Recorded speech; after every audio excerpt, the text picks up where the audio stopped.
Hello दोस्तों, welcome back to trade with yes. आज हम डिस्कस करने वाले हैं फ्यूचर एंड ऑप्शंस ट्रेडिंग के बारे में। ये टॉपिक थोड़ा कॉम्प्लेक्स लग सकता है, लेकिन अगर आप इसको समझ लेते हैं तो आपको स्टॉक मार्केट में एक नया डायमेंशन एक्सप्लोर करने का मौका मिलेगा। तो बिना टाइम वेस्ट किए चलिए शुरू करते हैं। सबसे पहले बात करते हैं F&O की बेसिक्स के बारे में। इन दोनों इंस्ट्रूमेंट्स का यूज हम स्टॉक मार्केट में करते हैं, लेकिन ये आपको ओनरशिप नहीं देते हैं अनलाइक स्टॉक्स। तो आखिर इनका काम क्या है? फ्यूचर्स और ऑप्शंस कॉन्ट्रैक्ट होते हैं जो आपको एक फ्यूचर डेट पर किसी एसेट को बाय या सेल करने का राइट देते हैं। इससे आपको स्पेकुलेशन या हेजिंग का मौका मिलता है।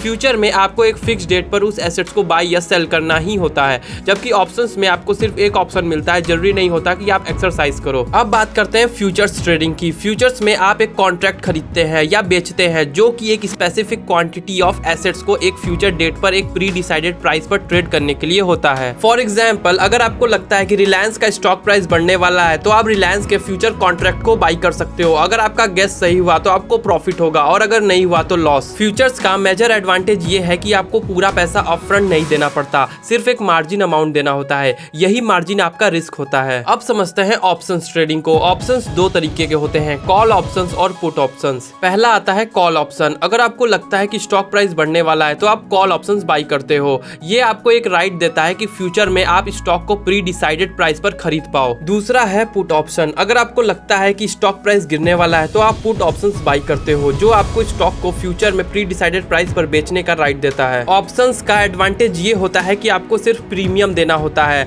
अगर आपको स्टॉक या इंडेक्स मार्केट जैसे प्रिडिक्ट किया वैसा नहीं चला तो आपका लॉस सिर्फ प्रीमियम तक लिमिटेड रहेगा। फ्यूचर और ऑप्शंस ट्रेडिंग में मार्जिन और लेवरेज का बहुत बड़ा रोल होता है। मार्जिन वो अमाउंट होता है जो आपको ब्रोकर के पास डिपॉजिट करना पड़ता है, जबकि लेवरेज का मतलब है कि आप अपने इनिशियल कैपिटल से ज्यादा पैशन का एक्सपोजर ले सकते हैं। फॉर एग्जाम्पल, अगर आपका कैपिटल 10,000 है तो लेवरेज के थ्रू आप 1 लाख तक का पोजीशन ले सकते हैं। यही लेवरेज आपको ज्यादा प्रॉफिट्स कमाने का मौका देता है। लेकिन अगर मार्केट आपके फेवर में नहीं चला तो आपका लॉस भी ज्यादा हो सकता है, तो लेवरेज का ध्यान रखना जरूरी है। अगर आप फ्यूचर्स एंड ऑप्शंस ट्रेडिंग में इंटरेस्टेड हो और ये शुरू करना चाहते हो तो सबसे पहले आपको एक डीमैट अकाउंट चाहिए जो F&O ट्रेडिंग को सपोर्ट करता हो।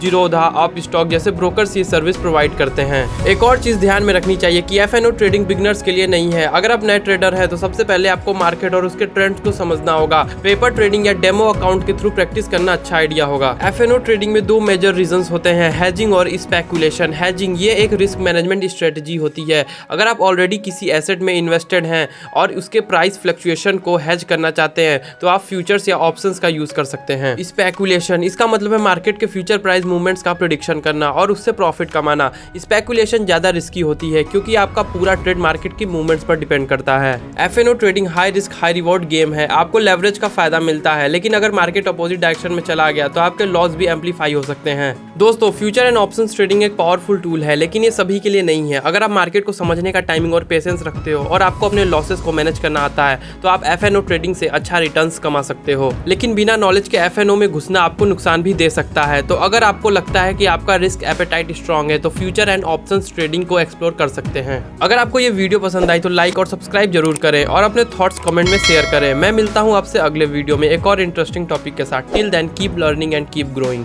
Thank you for watching.